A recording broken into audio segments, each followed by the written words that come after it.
Riječi tvoje, Gospodine, duh su i život. Ti imaš riječi života vječnoga. Aleluja, aleluja,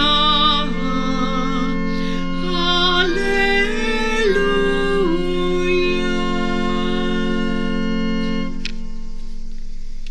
Gospodin s vama. I s duhom tvojim.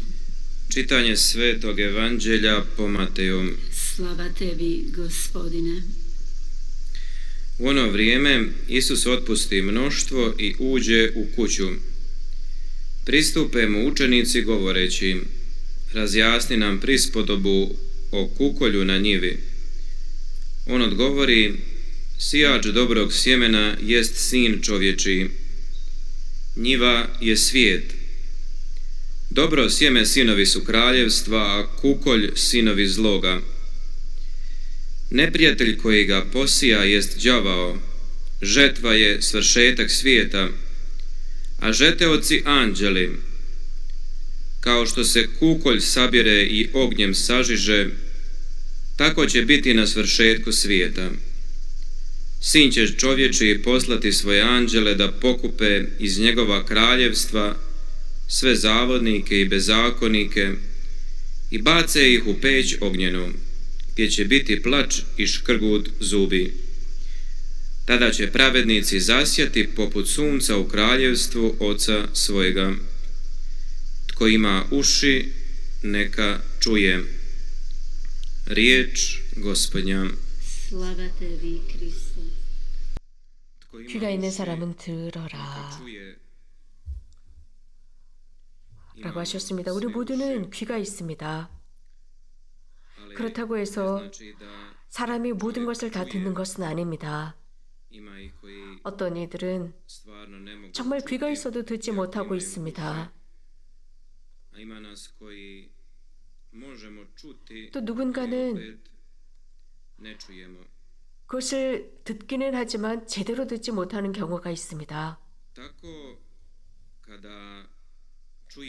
하느님의 말씀을 들었을 때 정말 그것을 심도 있게 경청하는 것입니다.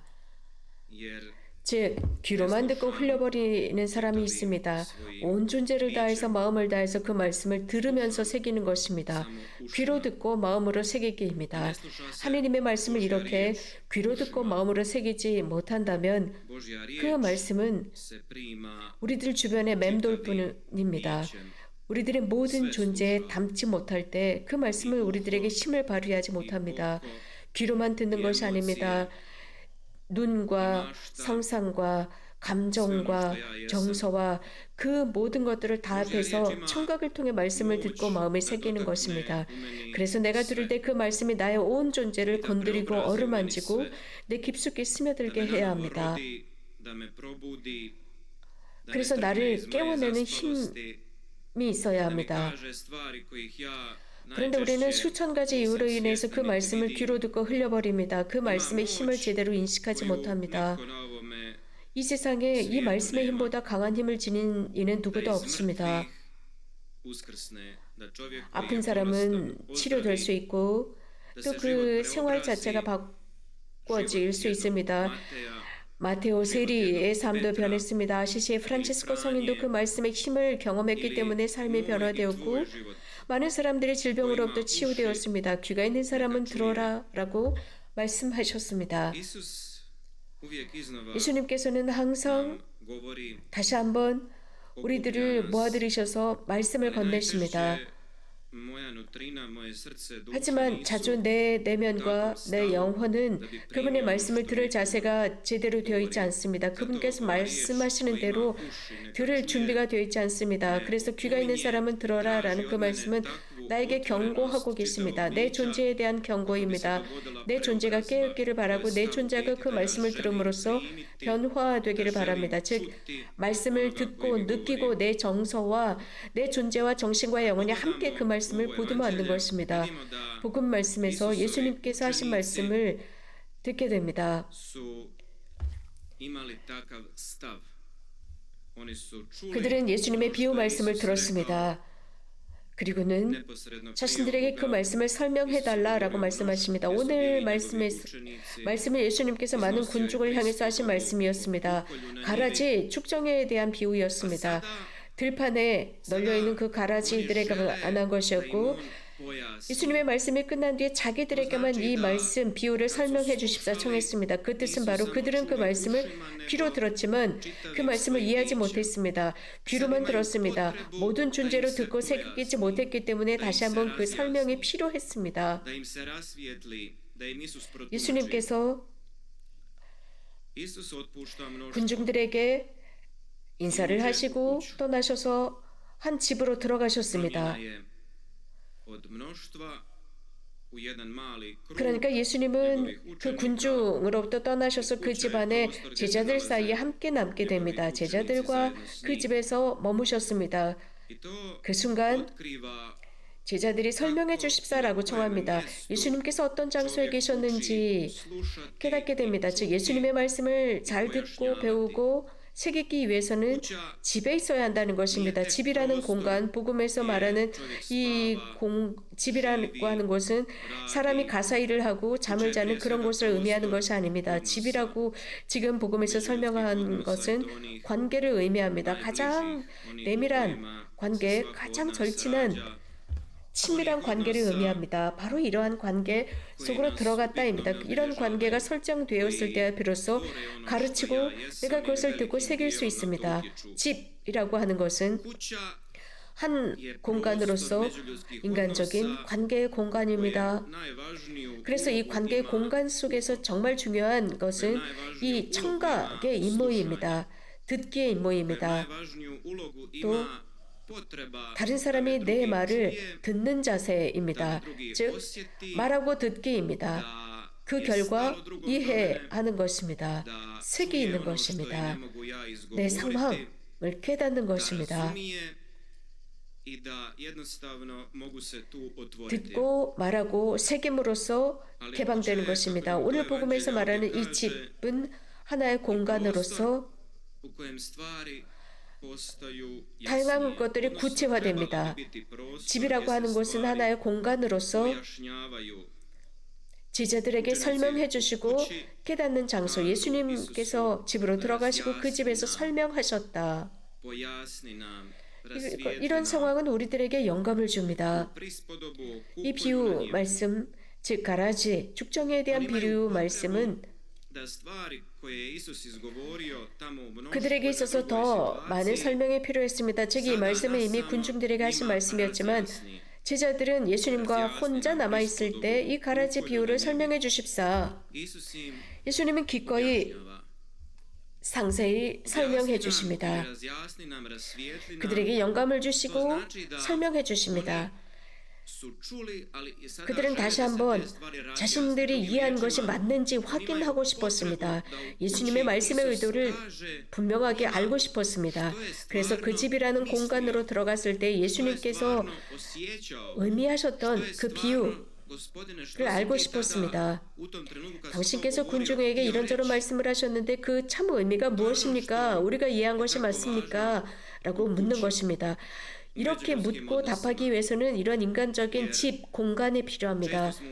우리는 삶을 살아가면서 어느 한 상황 속에서 즉 부부와 자녀들과 혹은 친척들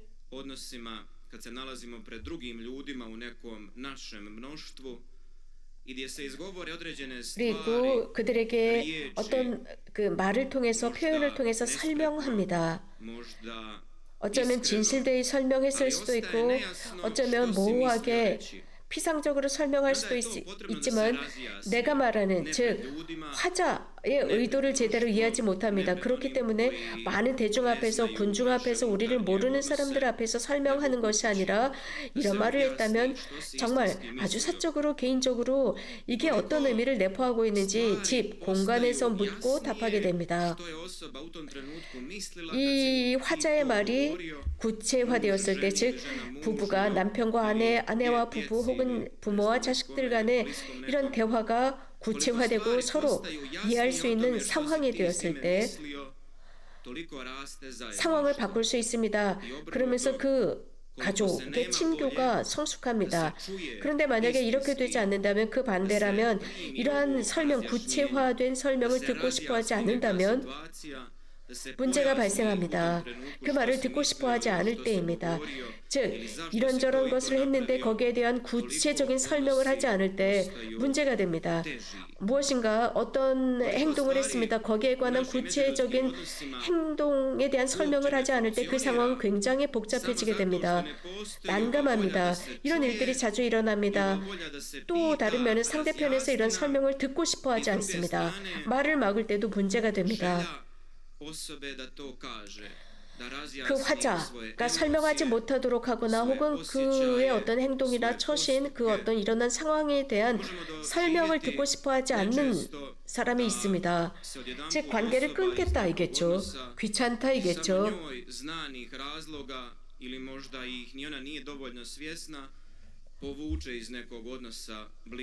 어떤 특정한 경우 이런 관계를 맺고 있다가 그 관계에서 물러나 버립니다. 왜 이런 일이 일어나는지는 모르지만 한쪽은 물러서는데 또 상대편은 왜 내 말을 듣지 않는 거지? 왜 뒤로 물러서는 거지? 라고 이해하지 못합니다. 왜 커뮤니케이션, 소통이 이루어지지 않은 것일까? 라고 의문을 갖고 문제가 발생합니다.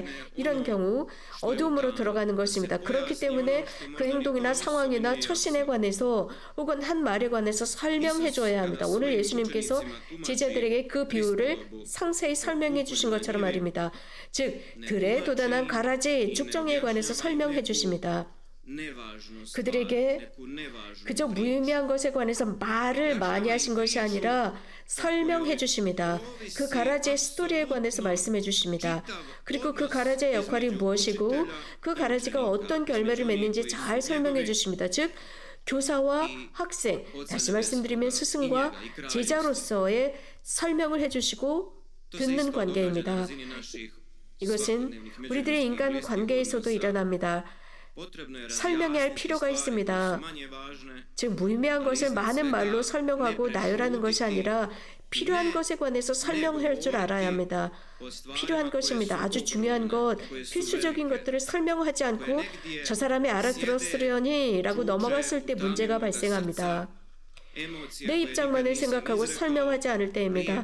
내 마음에 어둠이 있을 때, 즉 내가 어둠 속에 있을 때, 혹은 내가 설명하는데 두려워하거나 어둠 속에 있거나 상대편이 이것을 잘못 판단하면 어떻게 할까라는 생각 때문에 설명하지 않는다면 문제가 심각해지죠.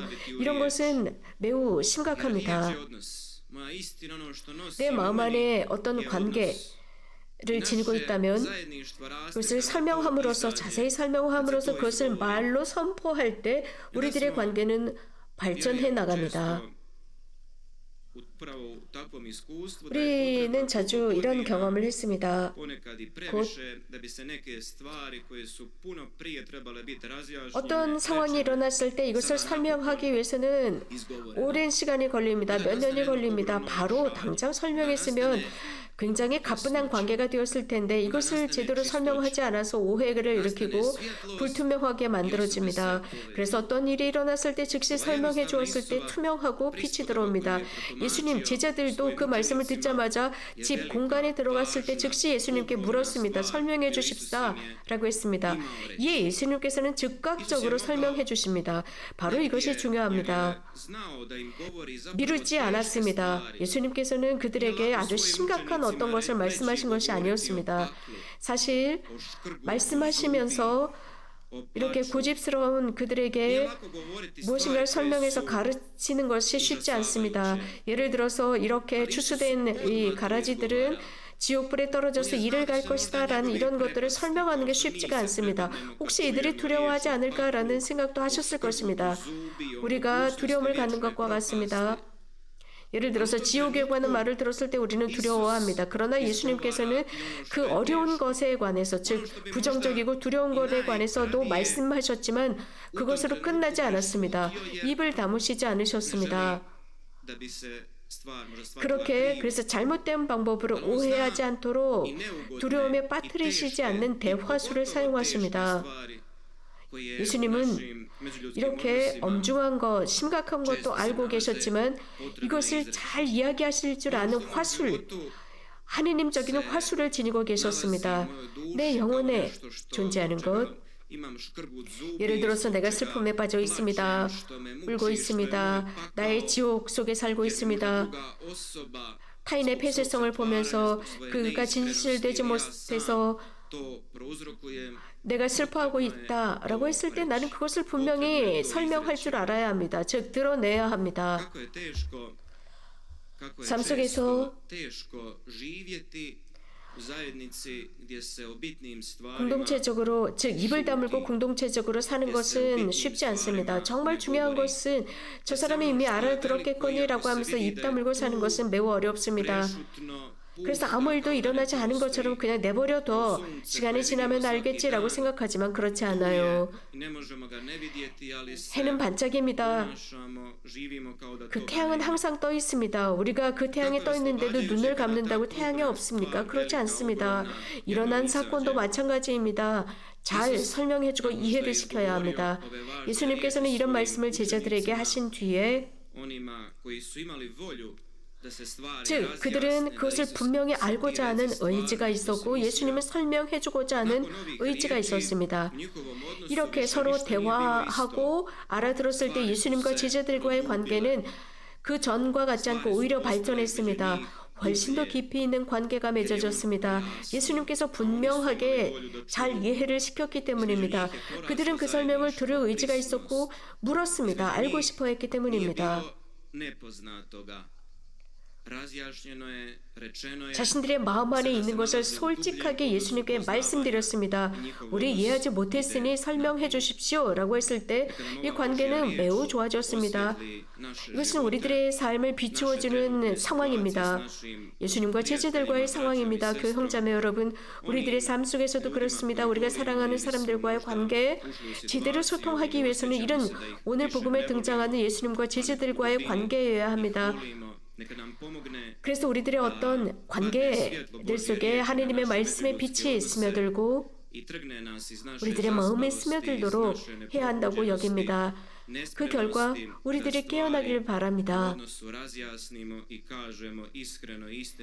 있는 그대로를 말할 줄 아는 것, 들을 줄 알고 이해시키고 이해받는 것입니다.